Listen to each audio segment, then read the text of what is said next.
People run away in panic trying to find a safe spot where to hide, but the water is faster than them. Only those who manage to get to a floor high enough survive, and Hong Kong loses most of its population in just a couple of hours. 5 years later, Asha still has nightmares of the horror she felt that day. However, every morning she bottles up her fear and pushes through to keep on surviving. She's living in a high building that is in ruins, and she takes advantage of the trash to keep her things hidden from potential enemies. She's been savaging anything useful for the water for years and has created hiding spots all over the apartment, like making a hole under the couch cushions. Every morning, she goes to the roof and gets some clean water from her secret stash, which is also carefully hidden. After drinking some tea, she listens to the radio, but she ignores the recorded message informing about a government shelter with supplies and chooses music instead. She's careful to use headphones to avoid making extra noise. Next, she uses a towel to gather the morning dew, which she adds to her stash of water bottles. She also measures all the bottles to keep track of how much clean water she has left, and she can't help worrying because it hasn't rained in a while. Once her chores are done, she eats instant noodles while remembering the beautiful restaurants with delicious food she used to visit with her friends. Afterward, Asha uses binoculars to watch over the area. Only the top of the buildings can be seen sticking out of the water, and occasionally those buildings would start crumbling down. She also makes sure that the few surviving neighbors are still in their apartments. Suddenly she sees a box floating in the water and rushes to a different window, where she's installed a makeshift harpoon-like mechanism that she uses to scavenge. With one quick shot she manages to catch the box, but when she tries to pull it in, something in the water drags the box down and makes her hit the edge of the window, hurting her arm. Asha ignores the pain and keeps on pulling against the mysterious strength, falling back from the whiplash when the creature finally lets go of it. Then Asha brings the box inside, and the animal has its revenge by sending a wave against her. The box mostly has trash in it, but she also finds a bottle of alcohol. On her way back to the roof, Asha stares at the door at the end of the corridor before moving again, clearly upset. On the roof, she uses the alcohol to clean her wound before wrapping it up and drinking the pain down. In the evening, she hears screaming and looks outside to discover 2 boats of violent scavengers have come by and are attacking the neighbors. There's also a man on the other roof looking at her building, so Asha hides for a few seconds before looking again. It seems the boats are coming to her place, so she rushes downstairs, hides all her daily things, covers her mattress, and even throws some dirt on the hallway to make it look live-in.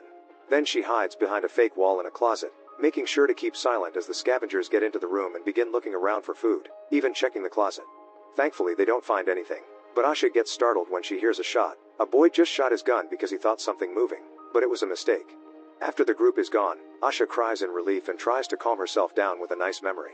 Before the tragedy happened, Asha had gained a half-sister and she took her out for a meal to start bonding. The next day, she finds another box and among all the junk inside, she's excited to find a jar of honey. However, her happy moment is ruined when she sees a body floating in the water. Sometime later, while Asha is busy, someone sneaks inside and starts taking things from Asha's secret spots. Asha thinks she hears something but can't see anything, so she ignores it for now. When she gets ready for bed, she hears another noise and goes to investigate with her flashlight, but once again there's nothing.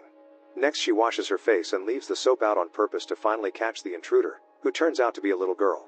Asha grabs the shoulder to confront her, but the child kicks her and runs away. She takes a few more things including Asha's makeshift lamp and goes down the corridor, but before she can open the mysterious door, she hears Asha coming and leaves again.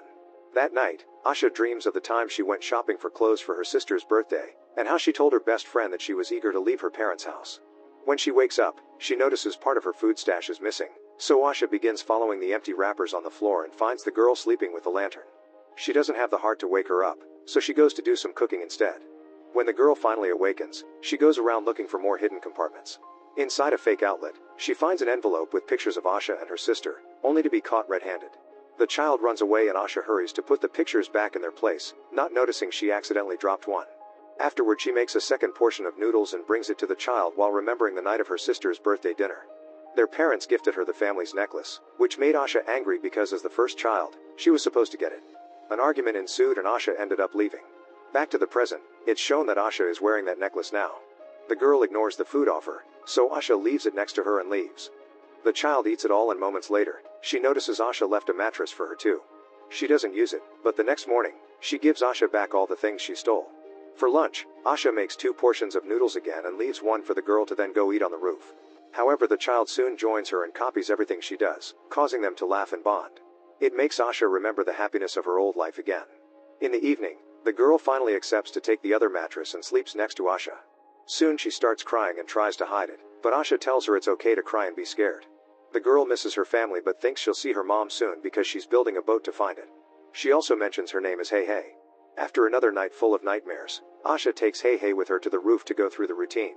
Hei Hei is playing around with the door and removes the tape Asha put on the lock, so when the door accidentally closes, they can't open it from the outside. Asha is upset, but Hei Hei immediately shows her she can pick locks and opens it again. Later, while Asha is getting a new meal ready, she realizes her necklace is missing. At that moment she hears some noises and looks out the window to discover the scavengers are back, so she asks Hei Hei to stay silent while they wait until they're gone. Later, while Asha helps Hei Hei get clean, the girl asks her to leave together, but Asha refuses.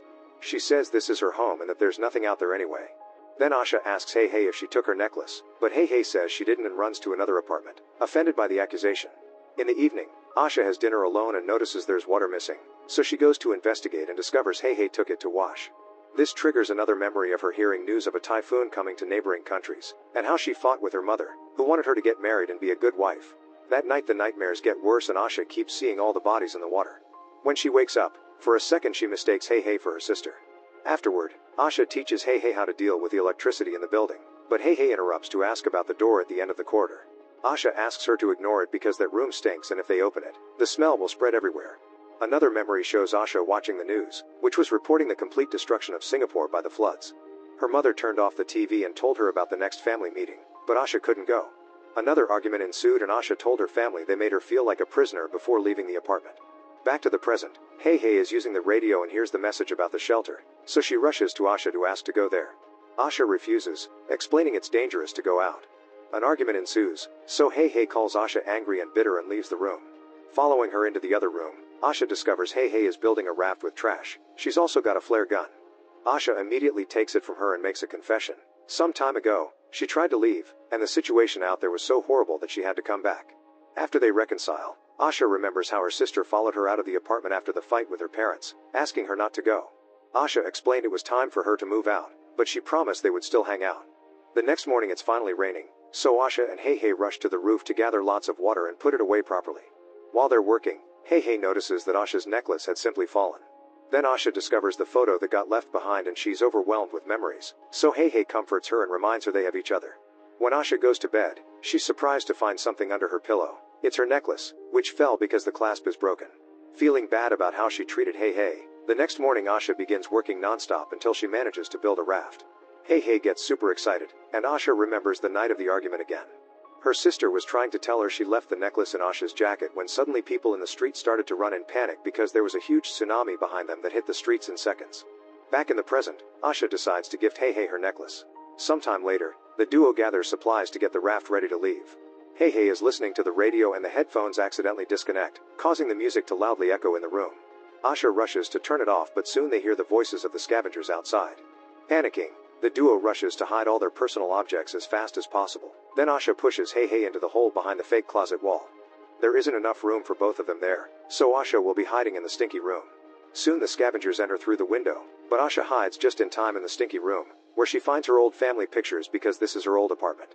The scavengers start a much more violent search this time, destroying anything they could find including the raft. A guy comes to the stinky room and gags at the putrid smell, but he keeps moving and removes some old sheets only to find the bodies of Asha's parents, causing him to puke. At the same time Asha throws out too while remembering the night of the tragedy. The wave was taking down everything in its path, killing dozens of people per second. Everyone started to push each other for a chance to survive, so Asha dragged her sister into a building to take the stairs, but soon the crowd was following them. Back in the present, the scavengers are taking all the food and staring at Asha's pictures. The boy finds the closet and notices something weird, so the other scavengers help him move the fake wall and they capture Hei Hei. Asha hears all this from her hiding spot in the stinky room and once again has a flashback. When they were going up the stairs, the sister tripped and fell behind, so she was trampled by the crowd. Asha was panicking and kept on running, not noticing her sister was missing until she made it to the roof. Suddenly Asha hears a scared Hei Hei tell the group where she is and the scavengers quickly find her, knocking her out. When she wakes up, Asha is tied up and the foreign scavenger tries to take advantage of her, but at that moment the leader calls him over. Moments later, Hei Hei and all the supplies are taken to the scavenger's boat. Asha is soon dragged out too and looking at Hei Hei reminds her of her sister, making her realize she can't make the same mistake again. She pulls at the rope, but the guy pulls back and makes her fall into the water. Luckily there's a broken CD nearby, so Asha uses it to attack the man, which causes him to angrily try to drown her. After some struggle, Asha finally reaches the flare gun in her pocket and shoots the guy, killing him. The other scavengers hear all the noise and come back into the building, but they don't see Asha. As the group splits to search, a big guy hears Asha cry and comes after her, but this is part of her trap. She makes him fall with some rope, then uses a guitar to beat him to death. Next, she takes his knife and runs into another room to turn on the radio. Soon a scavenger follows the noise and Asha jumps on him from behind, stabbing him with a knife. It's not enough and the guy starts fighting Asha, throwing her on a mattress to try to choke her. Thankfully she manages to reach the knife and starts stabbing him repeatedly until he's dead. Then the female scavenger also hears a noise and finds a can with fire inside. Asha surprises her by throwing oil on her and pushing her into another room, where she sets her on fire before blocking the door to let her burn slowly. The leader hears her screaming and moves in that direction, but when he takes the stairs, Asha jumps on him to stab him. Another fight ensues during which the leader hits Asha a couple of times before trying to choke her.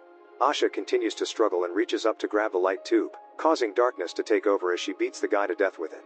When she turns on her flashlight, the boy shows up and opens fire, so Asha immediately runs to the roof. The boy goes after her and as soon as he steps outside, Asha closes the door after having removed the tape, trapping the scavenger on the roof.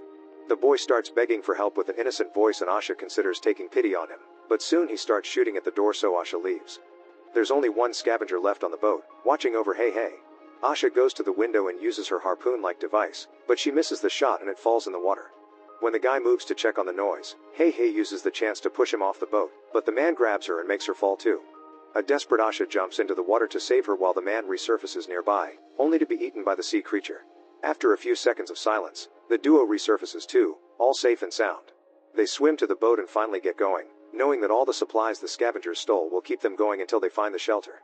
That night, Asha finally sleeps without nightmares.